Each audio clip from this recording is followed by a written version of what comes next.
Hello, Tony here, coming back at you today with a little update on my healing with Ho'oponopono and just maintaining faith as you're doing any sort of healing work or shadow work or anything like that at all. So one of the most challenging aspects of doing any kind of healing work or shadow work is actually really similar to doing anything with regards to digging into the earth, right? When you go into the earth and you're digging a hole, for any reason, you're going to notice that dirt fills in from the sides and you have to keep digging to get it cleaner and cleaner as you go.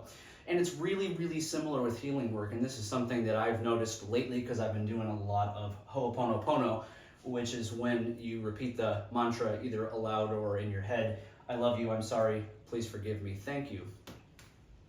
I have things that I'm working on healing with that, and then when I do the Ho'oponopono, more comes up to be healed, and I have other things popping in my head.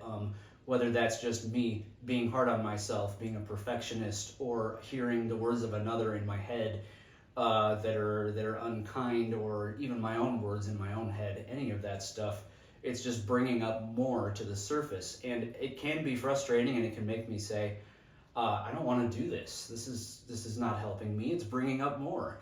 And that's totally normal, especially at first. So if that's you also, just remember that it's going to get easier, but you have to go through the mud first of anything that you do that's new, whether it's a healing modality or learning a new skill or anything.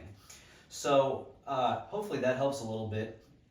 Also, with regards to healing, the first step of it is acknowledging that there's something to be healed, or shining the light on the dark spot. That's what shadow work is simply putting light on that which is hidden, that which you do not want to look at. And acknowledging is already healing. And so that's a huge first step. And then you can go into all kinds of other ideas if you want to, if you don't feel like it's healing as fully as you'd like, whether it's writing about it, talking about it, seeing a counselor about it, anything like that. There's always more to do. It's always going to fill in. So sometimes that can be the frustrating part because it's always going to add more to your plate. And that's the universe's way of saying you are ready for this. And now that we are healing ourselves, you have the capability to do more. So we're going to throw more at you. So if you get a lot on your plate, whether it's through mental messages or whether it's in the physical world, things are coming up, and your car's breaking down, there's just all kinds of things happening constantly. That's the universe's way of saying, you're ready to heal it now. We have confidence in you. So it's a compliment. The universe is conspiring with you to help you along the way. And what the book Zero Limits by Joe Vitale and Dr. Hu Len has really taught me is it's our subconscious programming that's bringing these experiences in for us to heal or for us to handle better than the last time we handled them or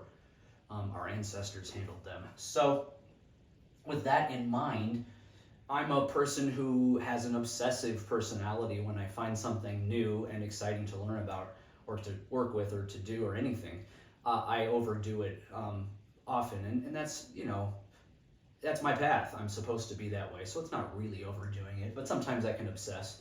So reminding myself and you, if that's you, to take breaks with this stuff. You don't have to do it nonstop, or at least at first you don't have to do it nonstop. You can get to a point where you're able to remove the blame and shame from it, and then you can do it constantly saying these things in your head. And that's how Dr. Hu Len operates. If something happens in his world, whether it's from somebody else or in his own being, he starts to do what he says is cleaning, and he does the Ho'oponopono, because if he experiences something in his life, even if it's by the hands of another, that means he had a part in it, because he couldn't experience it if he didn't have a part in it. So using the mantra really can make a difference, or any healing that you're doing. So just some things to keep in mind, and please, if you have any thoughts of healing methods you've used or any ideas that are related to this, please post them in the description below, and feel free to like and subscribe to this channel. And there's also a Patreon link if you like the content you're seeing and would like to support this channel. It is down below, so check that out. Thanks so much for being with me today, and best wishes, peace and love.